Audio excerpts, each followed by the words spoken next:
Mahabhumi digital मध्ये तुमच्या सगळ्यांचं स्वागत आहे। आखाती देशांमध्ये सुरू असलेल्या युद्धाचा परिणाम हा भारतात देखील पाहायला मिळाला आणि गेल्या अनेक दिवसांपासून भारतामध्ये अनेक प्रमुख शहरांमध्ये गॅसचा तुटवडा निर्माण झाल्याचा दावा जो आहे तो करण्यात आलेला होता, परंतु याचा जो काही परिणाम आहे तो बुलढाणा जिल्ह्यामध्ये कुठेही पाहायला मिळत नाहीये।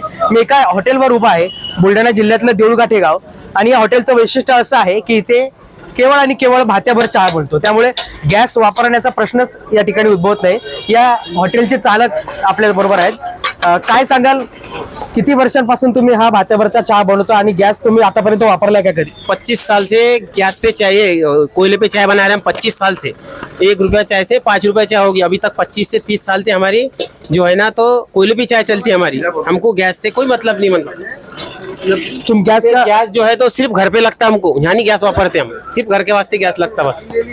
तो 25 साल से आपण 25 साल म्हणून घ्यायचं आहे। तर नेमक्या किती हॉटेल्स असतील अशा तुमच्या गावामध्ये? घर का बोले ना घर 7 से 8 होटलें हमारी, 7 से 8 होटलें हमारी हाट गाँव में, हमारी गाँव में 7-8 होटलें पूरी भी टोटल देवल घाट में पूरे कोयले पे चलती? पूरी कोयले पे चलती, पूरी टोटल कोयले पे। भट्टी की चाय, भट्टी कोयले की भट्टी।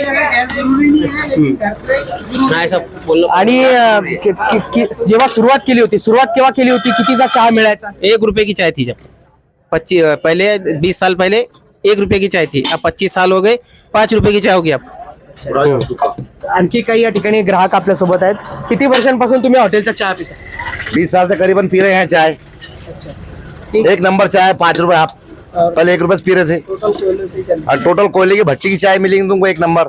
पूरे बुलढाणा जिले में नहीं मिलेगी तुमको चाय सी, बहुत जबरदस्त चाय। नक्कीच आपण हे पाहतोय की बुलढाणा जिल्ह्यातलं देऊळघाट हे गाव जे की भात्याच्या चहासाठी प्रसिद्ध एक प्रकारे बनलेलं आहे। या ठिकाणी केवळ आणि केवळ भात्याची चहा मिळते, त्यामुळे जो काही गॅस तुटवडा निर्माण झाल्याची परिस्थिती उद्भवली होती किंवा त्याचा दावा अनेकांकडून करण्यात आलेला होता, त्याचा फारसा परिणाम कुठेही या देऊळघाट गावामध्ये नवे तर बुलढाणा जिल्ह्यात झालेला दिसत नाही। डिजिटल महाभूमीसाठी अभिषेक वरपे, बुलढाणा।